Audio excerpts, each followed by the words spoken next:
Alhamdulillah wassalatu wassalamu ala rasulillah Sayyidina Muhammad ibn Abdullah wa ala alihi wa sahbihi wa man wala. Subhanaka la ilma lana illa ma 'allamtana innaka antal alimul hakim. Wa la hawla wa la quwwata illa billahil aliyyil azim. Rabbi shrah li sadri wa yassir li amri wa hlul 'uqdatam min lisani yafqahu qawli. Rabbi yassir wa la tu'assir wa tammim bil khair, amma ba'd. Alhamdulillah, kita hari ini masuk hari keberapa puasa? Hari ini hari ke-7, besok hari ke-8. Sisa 2 hari lagi, 3 hari dengan besok 8, 9, 10. Berakhir 10 hari pertama. Berakhir 10 hari pertama yang kata Rasulullah sallallahu alaihi wasallam, syahrul Ramadan awwaluhu rahmah. Yang awalnya adalah rahmah, wasatuhu maghfirah, tengah-tengahnya adalah ampunan, wa akhiruhu itqun minan nar. Akhirnya adalah pembebasan dari api neraka. Mudah-mudahan memasuki hari ke-8 daripada bulan Ramadan, Allah telah masukkan kita dalam golongan orang-orang yang mendapatkan rahmat Allah Subhanahu wa taala. Rahmat dalam jumlah yang banyak, rahmat dalam jumlah yang tak terhingga, rahmat yang membawa perubahan di dalam hidup kita, rahmat yang memperbaiki keadaan kita, memperbaiki hati-hati kita, memperbaiki hubungan kita dengan Allah, hubungan kita dengan Rasulullah sallallahu alaihi wasallam, memperbaiki jadwal harian kita, memperbaiki amal ibadah kita, memperbaiki keikhlasan kita, memperbaiki setiap amal saleh yang menyampaikan kita kepada Allah dan Rasulnya sallallahu alaihi wasallam. Amin ya rabbal alamin. Kita sambung kembali kajian malam kita di malam-malam bulan Ramadan daripada kitab An-Nafahat Ar-Ramadaniyah lil 'Allamah ad-da'i ila Allah Al-Habib Muhammad bin Abdullah Al-Haddad rahimahullahu ta'ala wa ala darajatah wa ajzala thawabah wa nafa'ana Allahu bihi wa bi'ulumihi fid daraini amin. Wasalna ila qaulil muallifi rahimahullahu ta'ala, sampai kepada apa yang disampaikan oleh Al-Habib Muhammad bin Abdullah Al-Haddad setelah beliau menyampaikan khutbah baginda Nabi sallallahu alaihi wasallam. Beliau kemudian menyambung fasal dengan menyambung dengan bab khulasatu fadail Ramadan, kesimpulan dari keutamaan Ramadan, kesimpulan dari keutamaan Ramadan. Kemudian beliau mengatakan, al-matlubu min kulli muslimin thalathu khisalin fi Ramadan. Atas setiap muslim dituntut untuk melakukan paling tidak 3 perkara di bulan Ramadan. Setiap muslim, al-matlub min kulli muslimin, dari setiap muslim dituntut melakukan 3 perkara di bulan Ramadan. Al-ula as-siyam, yang pertama adalah puasa. Puasa.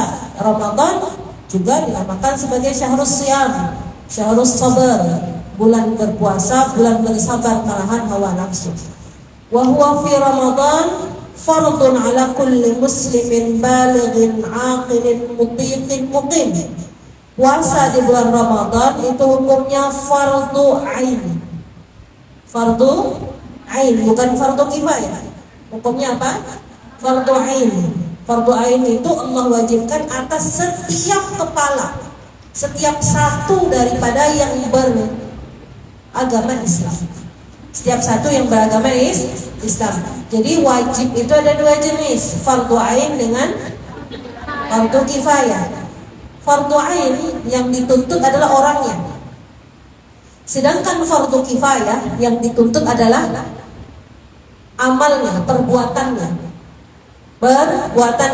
Contoh amalan yang fardu kifayah adalah mengurusi jenazah, dari memandikannya, mengkafaninya, mensolati dan menguburkannya, itu hukumnya fardu kifayah. Yang dituntut dalam Islam adalah pelaksanaan prosesi penghormatan terakhir untuk seorang muslim yang wafat. Itu yang dituntut, pelaksanaannya. Pelaksanaannya.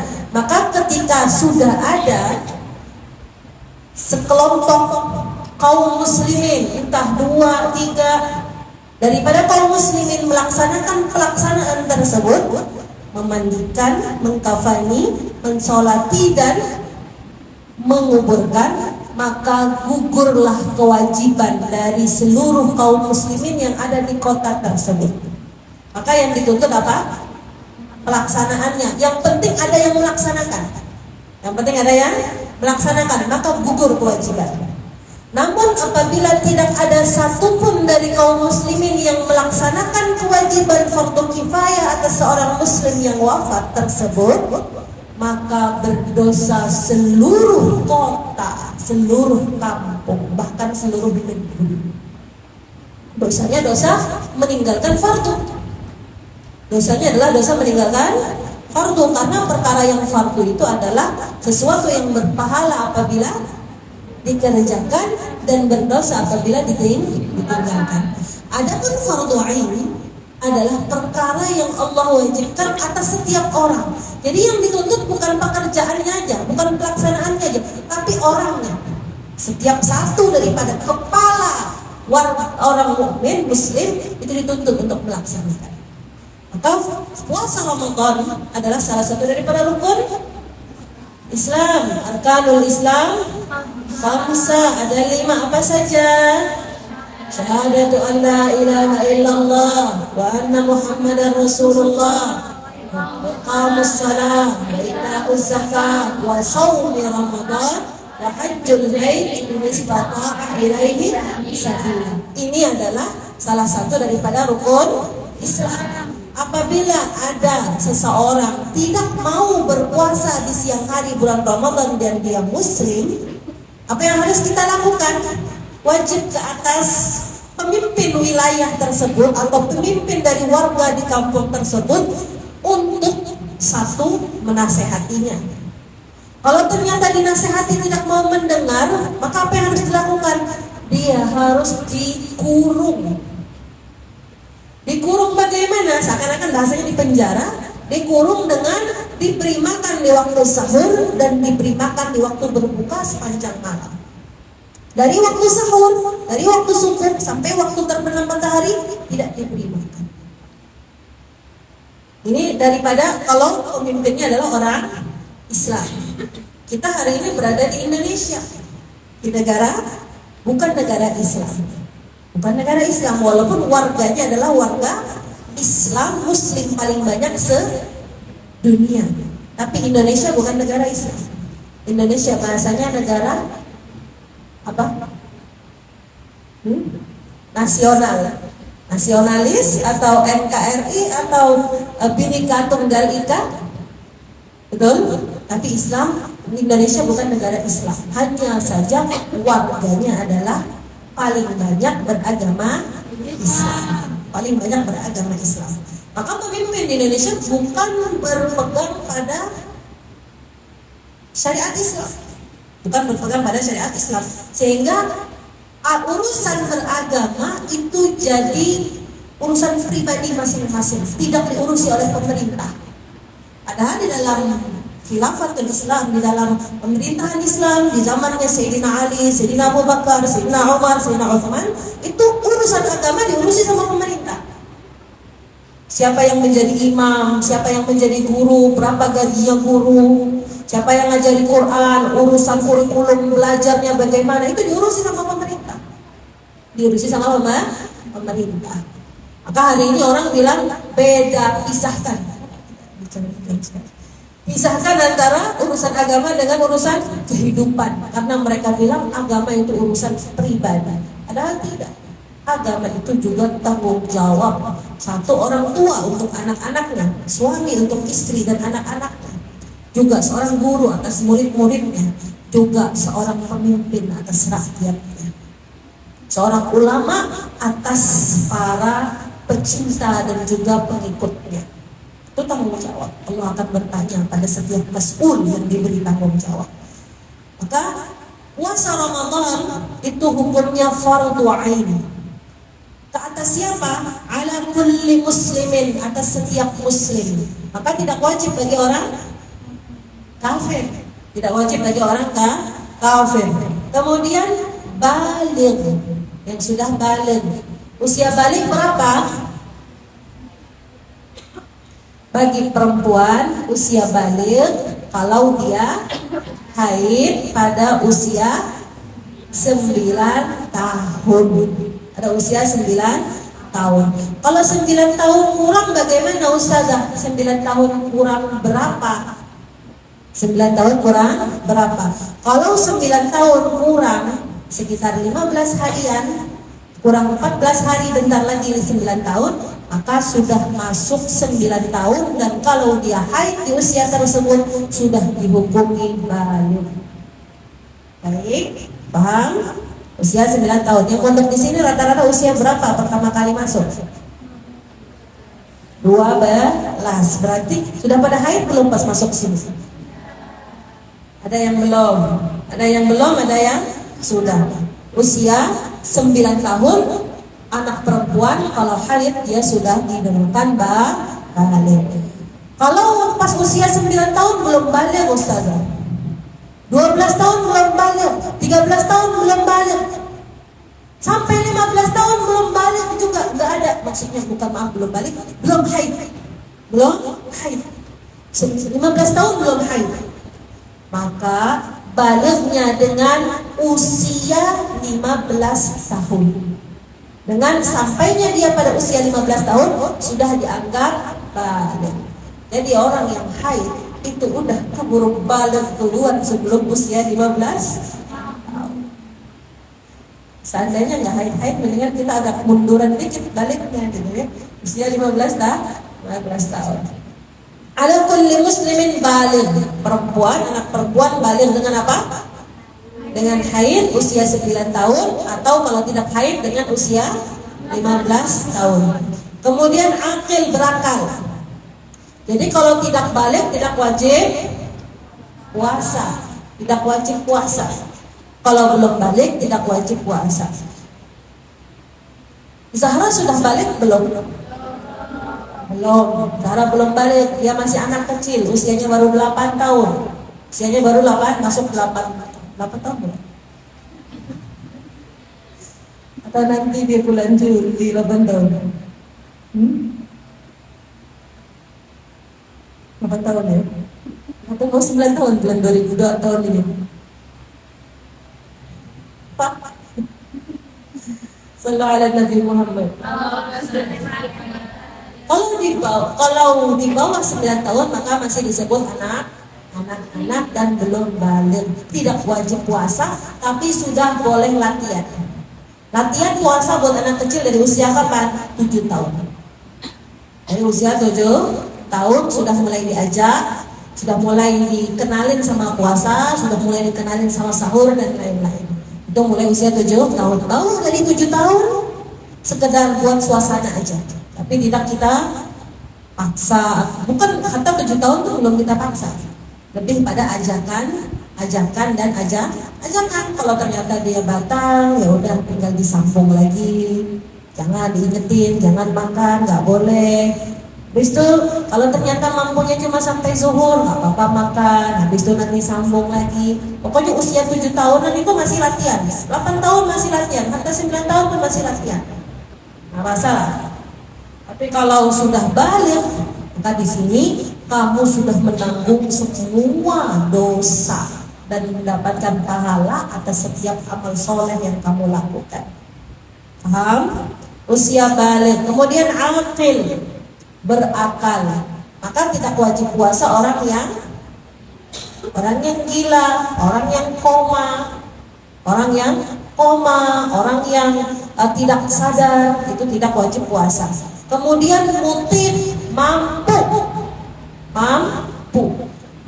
maka tidak wajib puasa orang yang tidak mampu. Siapa yang tidak mampu puasa?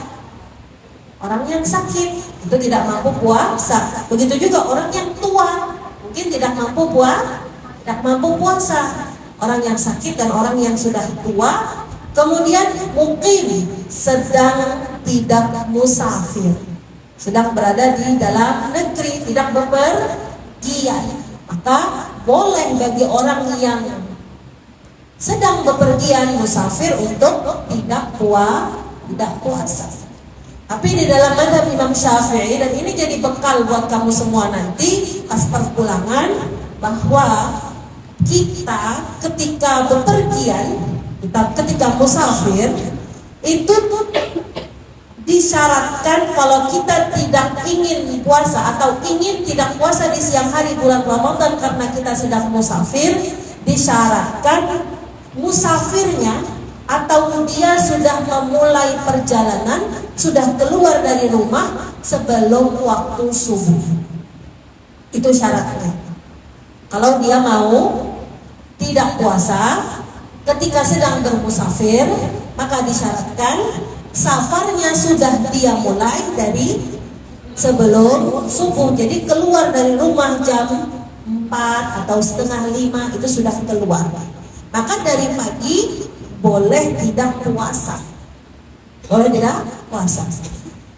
Ustazah, bagaimana kalau keluar dari rumahnya jam 7 pagi? Boleh nggak puasa? Tidak boleh. Kamu harus bersahur seperti biasa, kemudian berpuasa, dan kemudian bepergian dalam keadaan puasa. Terus Ustazah, kalau di tengah jalan tidak tahan, mabuk, muntah, ya masuk angin, apa yang harus dilakukan? Maka boleh berbuka, tapi bukan sebab safar, tapi karena sakit. Sebabnya karena sakit. Jadi kita nggak boleh asal-asal pagi puasa, habis itu keluar rumah jam 10, tengah jalan buka puasa. Nggak begitu. Dia ada syaratnya. Atau orang bepergiannya lama. Contoh 2 hari perjalanan dari sini ke Jakarta, dari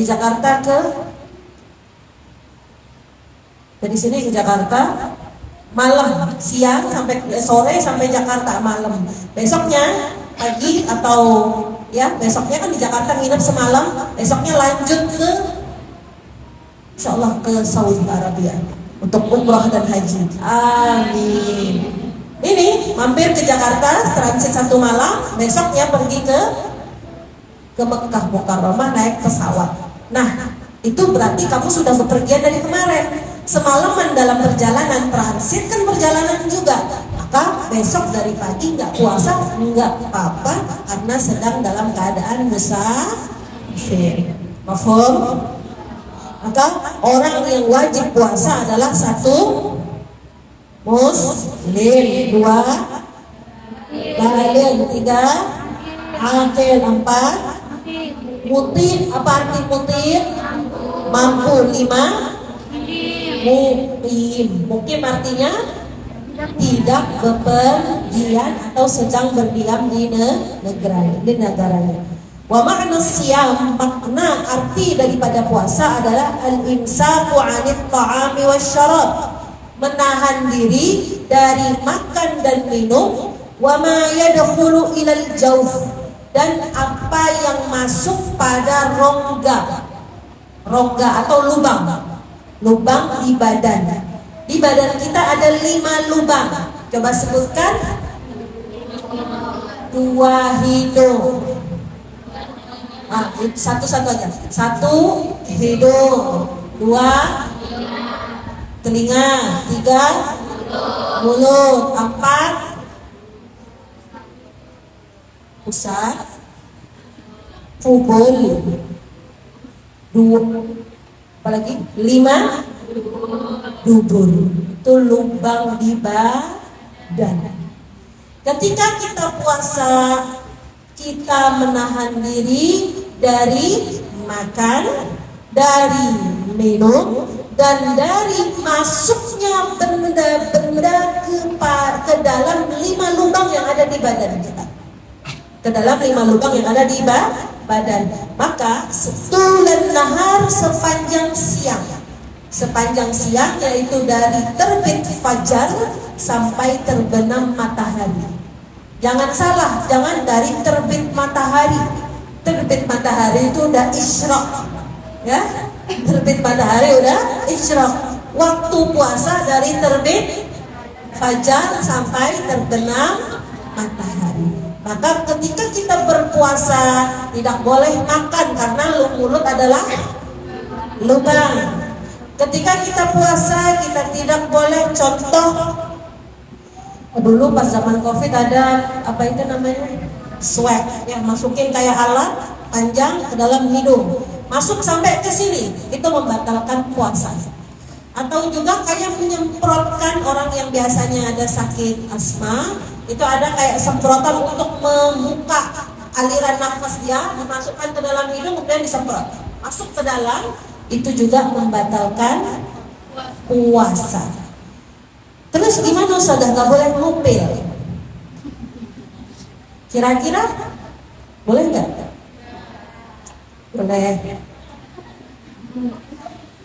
Masih boleh.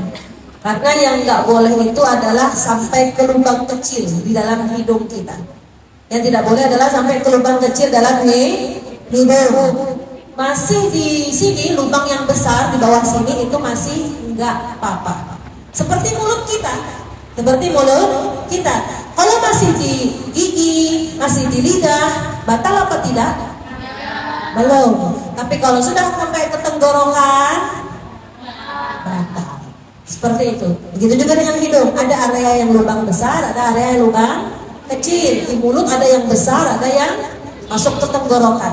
Maka itu yang membatalkan. Baik di telinga. Kita ketika puasa nggak boleh ngorek telinga pakai cotton bud, nggak boleh. Atau pakai besi lapa segala macam, tidak boleh, karena itu membatalkan puasa. Begitu juga ketika puasa, ketika cebok itu juga hati-hati, jangan sampai memasukkan jari ke dalam dubur demi membersihkan kotoran. Contohnya nggak bersih nih, harus dicolek-colek dulu, itu membatalkan puasa. Dan sebenarnya di dalam istinja tidak perlu seseorang membersihkan sampai ke dalam. Yang wajib di dalam istinja hanya membersihkan dari luar dubur dan juga luar kubur. Faham? Ini yang dimaksud dengan menjaga dari makan dan minum dan semua yang masuk ke dalam lubang yang ada di badan, yang jumlahnya ada 5 sepanjang siang. Baik, itu puasa. Wala yatimmu illa bitarkil ma'asi wal jidal, dan tidak sempurna puasa kecuali dengan dia juga meninggalkan maksiat dan meninggalkan perdebatan. Meninggalkan maksiat dan meninggalkan perdebatan. Maksudnya perdebatan itu bagaimana? Yaitu belelawanan. Tahu belelawanan? Kepandir, kada mau kalah, balas lagi, jawab lagi. Itu akan menyebabkan pahala puasa batal. Qala sallallahu alaihi wasallam, as-shaumu junnah. Puasa itu adalah perisai. As-shaumu junnah. Puasa itu adalah perisai. Fa idza kana ahadukum sha'iman fala yarfuth. Apabila salah seorang dari kalian sedang puasa, fala yarfuth. Yarfuth itu adalah mengucapkan ucapan-ucapan kotor. Mengucapkan ucapan-ucapan kotor. Emang ucapan kotor itu seperti apa? Ya kotor lah, kotor. Ada berasih. Entah itu nyebut nama hewan, entah itu nyebut cacian makian. Pernah apa itu namanya? Kadang-kadang ada istilah nama hewan yang diplesetkan, kayak nama kampung di para Papua sana itu. Adik saya Hamid waktu lewat kan ya, ini apa mak, kampung apa? Anjir. Iya mak, tulisannya beras anjir, kampung anjir. Oh sama. Kada tahu ya nanti sudah. Kayak sepertinya dia pahamnya lah lain. Nah ini plesetan itu juga termasuk daripada ucapan yang kotor. Kalau terkaget ada sesuatu yang jatuh, ada kepleset atau barang di tangan kita jatuh dari tangan, coba apa yang kamu yang terkeluar dari mulutmu pertama apa? Astagfirullah. Betul? Ayo biasakan astagfirullahalazim. La haula wala quwata illa billah. Seperti itu. Jangan ucapan yang lain. Jangan ucapan yang lain. Hati-hati. Idza kana ahadukum sha'iman fala yarfud. Jangan dia berkata-kata kotor, wala yajhal. Sama. Wa in imru'un qatalahu aw syatamahu, apabila seseorang memanas-manasi dia, menyulut emosinya, mencaci, memakinya, falyaqul inni shaim, katakanlah aku sedang puasa, inni shaim, saya sedang puasa. Aku lagi puasa. Tolong benar. Kita puasaan hari ini, kita puasaan. Sudah. Puasaan. Ramadan. Sudah Ramadan. Gitu. Itu maksudnya. Kenapa? Sudah berhenti. Jangan lagi dibalasi. Sudah. Termasuk yang melerai puasa. Ini Ramadan, batal pahala puasanya. Orang kalau lagi emosi itu dari mana berasal emosi? Dari nafsu. Orang kalau marah itu berasal dari mana? Dari nafsu. Ketika dia marah, dia panas sekali hatinya, maka dia akan mencaci, memaki, berkata-kata kotor. Dia marah ini karena subhanallah orang lagi marah kepalanya itu macam-macam. Terbayang ucapan-ucapan, segala macam ucapan. Dia ingin membela diri, dia ingin menyalahkan dia tidak terima orang itu ngomong begini kepada dia. Semua. Dan ketika dia marah, ketika itu akalnya sedang minggir ke samping. Yang sedang menguasai dia apa? Nafsu. Sedang menguasai dia nafsu. Makanya setelah dia reda, setelah dia dingin, dia mikir lagi ucapan dia akan ya Allah, astagfirullah, kok bisa saya ngomong begitu? Malunya, ya Allah, kelihatan orang tadi orang dengar saya berteriak, astagfirullah, malu. Kok bisa saya ngomong gitu? Karena ketika sedang marah, hampir-hampir akal kita itu hilang. Makanya kalau katanya baginda Nabi SAW, kalau kamu marah, apa yang harus kita lakukan? Ambil air wudhu. Kenapa ambil air wudhu? Kita itu kayak mengalihkan diri. Pas marah, kalau kamu marah sedang berdiri, maka duduklah, kata baginda Nabi. Kalau kamu marah sedang duduk, maka berdirilah atau berbaringlah. Intinya bergerak. Dengan bergerak kamu akan teralih. Tapi kalau berdiam menjadi suka melihat orang itu. Makanya kalau lagi kesel, pindah atau pergi dari tempat tersebut. Jangan diluahkan ketika itu juga. Karena itu akan menyebabkan keluar ucapan-ucapan yang kita akan menyesal nanti. Ucapan-ucapan yang kasar, yang berasal dari hati yang marah tersebut akan melukai orang yang kita ajak bicara. Akhirnya ketika orang itu terluka hatinya, panjang pula masalahnya. Panjang lagi ceritanya. Maka idza imru'un qatalahu aw syatamahu falyaqul inni sha'im. Wa qala sallallahu alaihi salatu wassalam, khamsun yufattirna as-sha'im ay yudhibna ajrahu. 5 perkara yang membatalkan puasa. Maksudnya adalah membatalkan pahala puasa. Apa saja? Al-kadzib. Apa arti al-kadzib? Bohong atau dusta, yaitu memberi kabar, memberitahu info yang bukan fakta. Itu dusta atau disebut dengan bohong. Al-ghibah. Apa arti ghibah? Ya udah, ghibah. Apa arti ghibah bahasa kita? Gosip, gunjing. Tapi Rasulullah SAW menjelaskan ghibah itu adalah dzikru akhaka bima yakrah. Antadzkura akhaka bima yakrah. Kamu menyebut tentang saudaramu sesuatu yang tidak dia sukai. Ada seseorang contoh, dia jelek atau dia tidak baik rupa. Dia tahu dia jelek, tapi dia nggak suka dibilang dia jelek. Jadi pernah suatu ketika Rasulullah SAW menyebutkan tentang ghibah, hati-hati kalian jangan sampai berghibah. Ghibah itu seperti kita memakan bangkai daging saudara kita hidup-hidup mentah-mentah. Maka kemudian ya Rasulullah, laukana fihi fi akhi, laukana fihi manakul. Bagaimana ya Rasulullah kalau pada dirinya memang ada, memang yang kami sampaikan itu fakta yang ada pada dirinya.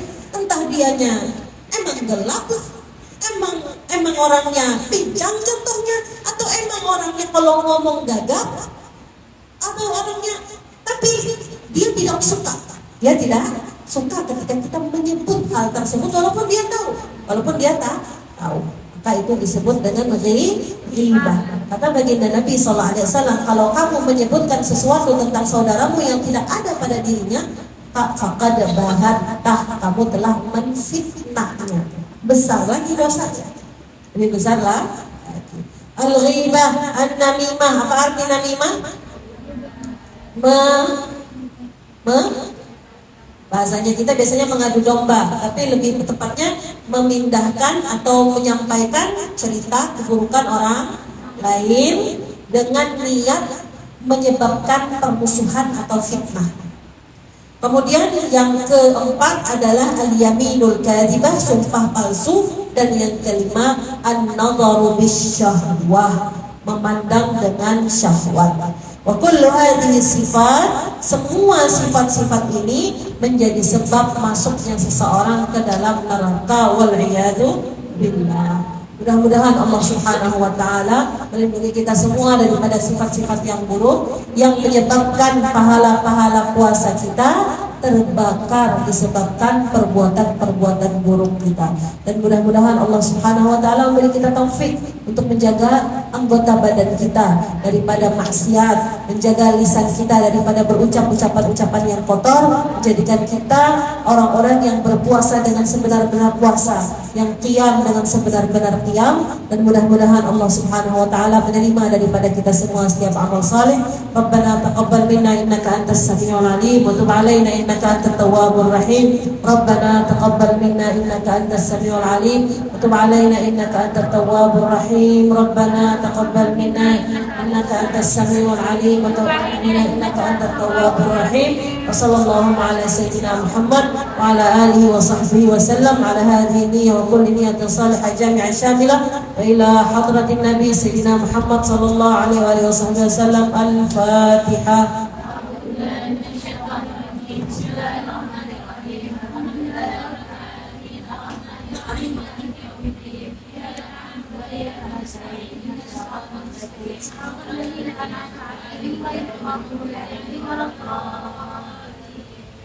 Asyhadu an la ilaha illallah.